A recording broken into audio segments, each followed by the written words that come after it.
नमस्कार दोस्तों, आपका स्वागत है आपके अपने YouTube चैनल आर्ट ज्ञान कला में। और आज आप देख रहे हैं जैसा कि टीजीटी, यूपी टीजीटी और एलटी का पेपर हो चुका है और इजी पेपर था, सबका सही आया, अच्छा गया है, उम्मीद है। और बहुत ही जल्दी आंसर की भी आने वाली है, तो आप सब लोग मैच कर लेंगे, मेरिट भी जल्दी बन जाएगी और ये वैकेंसी जल्दी ही क्लियर हो जाएगी। इसके बाद नेक्स्ट वैकेंसी भी आने वाली है, यूपी में नेक्स्ट वैकेंसी आने वाली है टीजीटी पीजीटी के लिए। तो उसके लिए भी आप लोग, जिन लोगों का रह गया है, जिन लोगों का इसमें स्कोर अच्छा नहीं है, तो वो लोग अगली के लिए तैयारी करें। जैसा कि आपको ये पेपर पैटर्न देख के पता चल गया होगा कि आयोग जो है वो हर साल पेपर चेंज कर देता है, मतलब उसका एक पैटर्न चेंज कर देता है। सब कुछ सिलेबस में है, सिलेबस से बाहर कुछ नहीं होता है। बस जरूरत है आपको थोड़ा सा मोटी मोटी चीजों को ना पढ़कर थोड़ा सा डीप में जाकर पढ़ने की। डीप भी, बहुत ज्यादा डीप भी नहीं पूछा गया था। अगर आप पेपर को देखें ध्यान से, बहुत ही अच्छा पेपर बनाया था। तो पेपर को इस तरह से पढ़ें और इस तरह से क्योंकि सिलेबस को आप इस तरह से पढ़ें, जिस टॉपिक को भी आप पढ़ रहे हैं कि उसमें क्या पूछा जा सकता है, फालतू की चीजें ना पढ़ें। ज्यादातर कोशिश करें पहले आप टॉपिक को समझें, क्या पूछ रहा है, इसकी कहानी क्या है पूरी। अगर आप इस तरह से पढ़ लेंगे तो देखिए आप कोई भी एग्जाम बहुत इजीली क्लियर कर सकते हैं। तो ये बहुत जरूरी होता है। बहुत से आपको पढ़ा देते हैं कि नहीं ये तो फालतू की चीजें हैं, इसको नहीं पढ़िएगा, इससे नहीं आएगा।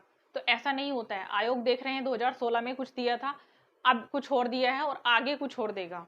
तो इस चीज के लिए जो आगे तैयारी करने जा रहे हैं, मैं उनको यही समझाऊंगी कि जो भी पढ़ें, आप सेल्फ स्टडी करते हैं, कहीं पे भी पढ़ रहे हैं, तो जिस टॉपिक को भी आप पढ़ रहे हैं उसको पूरा तैयार करिएगा। अभी समय है। कुछ लोग क्या करते हैं कि जो एग्जाम की डेट आ जाती है तो उससे 15 दिन पहले ही पढ़ना शुरू कर देते हैं। इस बार मैंने बहुत देखा है, बहुत सारे फोन मेरे पास आते थे, अब हमें एडमिशन ले लीजिए, हमको पढ़ना है, कोचिंग दे दीजिए। तो उस बीच ना तो आपका सिलेबस हो पाता है, ना ही आपकी तैयारी हो पाती है और ना ही आपका रिविजन हो पाता है, जो कि बहुत जरूरी है। सबसे पहले सिलेबस पूरा कराना होता है, फिर उसके बाद आपको उसके बारे में पूरे होमवर्क की तरह से क्वेश्चन आंसर भी कराने होते हैं। उसके बाद फिर आपको प्रीवियस ईयर के क्वेश्चन पेपर या प्रैक्टिस सेट कराने होते हैं, तो वो होता है रिवीजन। तो ये बहुत एक लंबा प्रोसीजर हो जाता है, जिसके लिए आपको पहले से ही तैयारी करनी पड़ती है। और जो लोग पहले से तैयारी कर रहे होते हैं उन्हीं का सिलेक्शन भी होता है। अब देखिएगा, ये तो थी आपकी यूपी टीजीटी और पीजीटी टीजीटी के लिए जिनका हो चुका है, एलटी वालों का। अब पीजीटी का एग्जाम है 18 को। तो पीजीटी के लिए पाश्चात्य कला जो 50% मान के चलिए वो आएगी। थोड़ा सा टफ होता है पीजीटी लेवल का।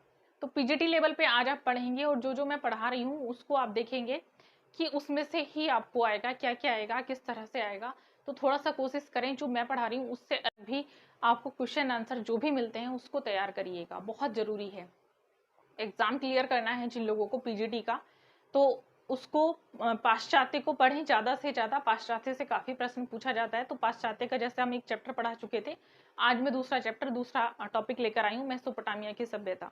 उससे पहले दूसरा मेरा बैच स्टार्ट हो रहा है नेक्स्ट टीजीटी पीजीटी के लिए। डीएसएसबी का जिनका रिवीजन रह गया वो रिवीजन कर सकते हैं, और जो आगे पढ़ना चाहते हैं, तैयारी करना चाहते हैं, उनके लिए मेरा बैच स्टार्ट हो रहा है, तो वो लोग तैयारी कर सकते हैं। अभी पीजीटी की वजह से मैंने थोड़ा होल्ड पे डाल दिया है, क्योंकि पीजीटी के जो स्टूडेंट्स हैं वो तैयारी कर रहे हैं। तो 20 तक आप लोग 20 से है ज्वाइन कर सकते हैं नया बैच। और टीजीटी पीजीटी के लिए मैं नया बैच शुरू कर रही हूँ, मुझे कांटेक्ट कर सकते हैं 9599670200 पर, जिनको आगे पढ़ना है, जिनको आगे जॉब लेनी है, तैयारी करनी है। ठीक है, तो चलिए आज हम पढ़ते हैं दूसरा आपका मेसोपोटामिया की सभ्यता।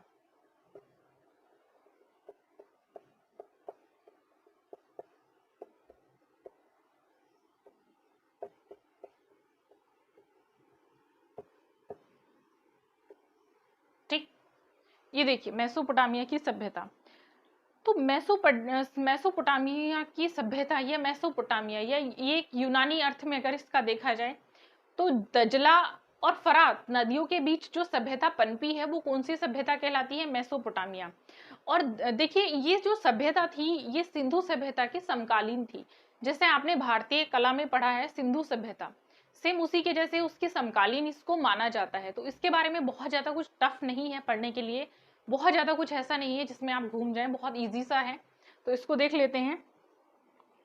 सबसे पहले देखेंगे यूनानी अर्थ, दो नदियों के बीच का प्रदेश। अगर इसका यूनानी अर्थ हम निकालें,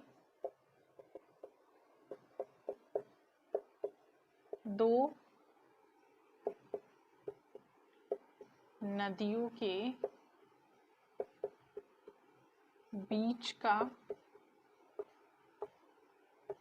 प्रदेश। ठीक, मतलब ये सभ्यता दो नदी दजला और फरात के बीच पनपी थी। ठीक है, कौन सी नदी थी? दो नदियों का कौन सा प्रदेश था? दजला और फरात। लिख लेंगे यहाँ पर क्योंकि पूछ लेता है। दजला और फरात नदियों के बीच पनपी सभ्यता।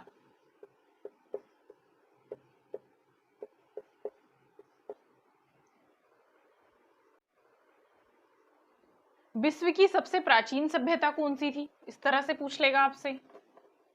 विश्व की, भारत की नहीं, विश्व की। विश्व की सबसे प्राचीन सभ्यता कौन सी थी? मेसोपोटामिया।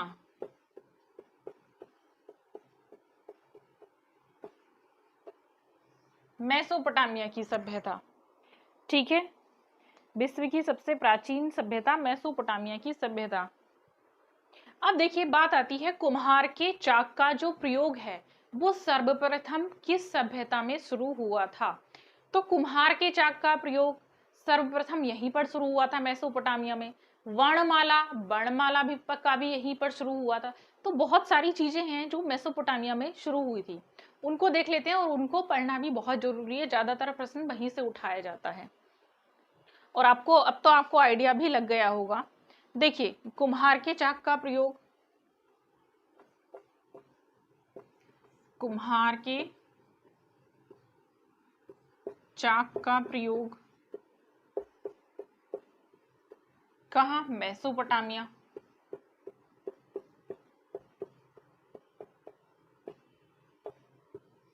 ठीक, कुम्हार के चाक का प्रयोग मेसोपोटामिया में हुआ था। अब देखिएगा, मेसोपोटामिया के जो कला केंद्र होते थे उसको किस नाम से पुकारा जाता था? तो जिगुरत। जिगुरत क्या थे? इस तरह से पूछ लेगा। तो मेसोपोटामिया के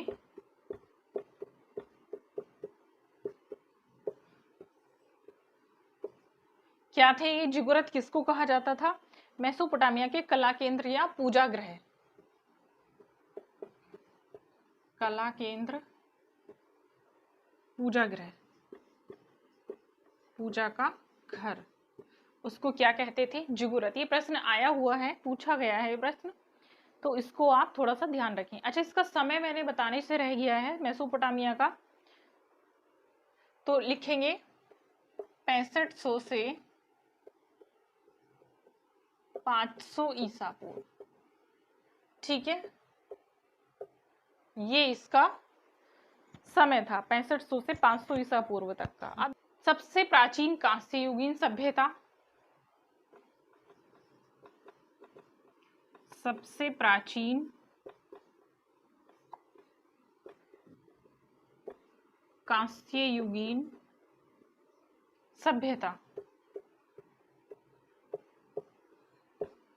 कौन सी है? सबसे प्राचीन कांस्ययुगीन सभ्यता तो मेसोपोटामिया की सभ्यता। ज्यादातर इसमें याद रखेंगे प्राचीन, विश्व की भी, कांस्ययुगीन की भी सबसे प्राचीन, सबसे पहले चाक का प्रयोग हुआ था। अब देखिएगा आगे, इसमें चाक का प्रयोग भी हो चुका है। सर्वप्रथम ब्रिटिश अफसर ने एक लिपि को पढ़ा था, उस लिपि का नाम क्या था? मतलब यहाँ की लिपि देख लीजिएगा पहले, फिर उसको पढ़ने की बात करते हैं। किलाक्षर, जिसको क्या कहा जाता है? किलाक्षर लिपि। मतलब किलाक्षर लिपि को क्या बोला जाता है? क्यूनिफॉर्म। तो लिख लेंगे, क्यूनिफॉर्म भी दे देगा, क्यूनिफॉर्म। ठीक, अब इसको पढ़ने की बात, क्योंकि इसको किसने पढ़ा था वो भी देख लीजिएगा। पूछ लेगा कि मेसोपोटामिया की सभ्यता की जो लिपि थी सबसे पहले, या किलाक्षर लिपि को सबसे पहले किसने पढ़ा था, ये भी देख लीजिएगा। चलिए, तो सबसे पहले इसको पढ़ा था, पढ़ा हेनरी रोलिसंस ने।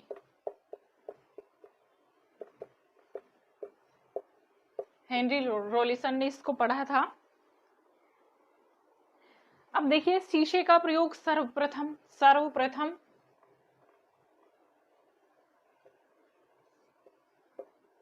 शीशे का प्रयोग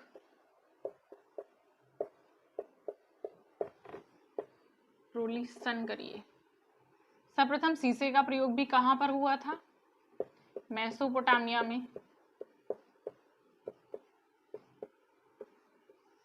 यहीं पर किया गया था। अब दूसरी चीज आगे आप देखेंगे, लेखन पद्धति का विकास भी किसके निवासियों ने किया था? मेसोपोटामिया में सुमेर के निवासियों ने, सुमेर के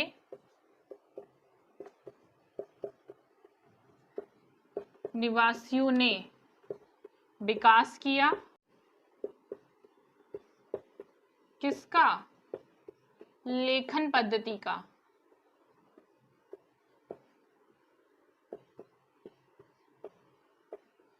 ठीक, तो सुमेर के निवासियों ने लेखन पद्धति का विकास किया। विश्व में वर्णमाला का प्रयोग सर्वप्रथम, ये मैं लिखाना चाह रही थी, ये रह गया है। विश्व में वर्णमाला, जो आप वर्णमाला पढ़ते हैं वो वर्णमाला यहीं से आई है। वर्णमाला का सर्वप्रथम प्रयोग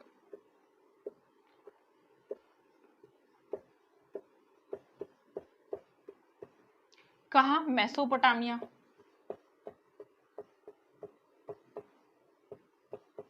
मैंने नीचे लिख दिया है थोड़ा सा, मेसोपोटामिया, कंफ्यूज मत होइएगा, ठीक है। पंचांग का आविष्कार मेसोपोटामिया में हुआ था। पंचांग का आविष्कार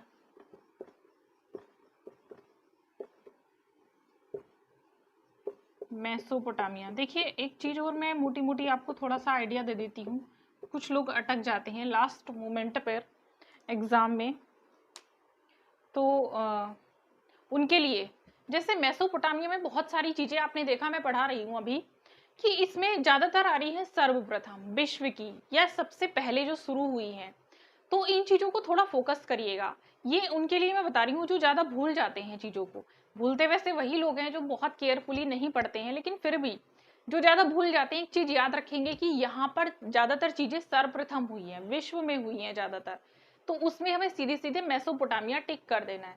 थोड़ा सा मैं सिर्फ एक मोटा मोटा बता रही हूँ आप लोगों को, ये याद रखेंगे और उसके बाद बाकी चीजें आपको वैसे भी माइंड में याद आ जाएंगी, क्योंकि इस लेवल पर आप एक टीचर हो तो टीचर्स को एकदम एक्टिव रहना पड़ता है कि हमसे जो पूछा जा रहा है वो क्या पूछा जा रहा है।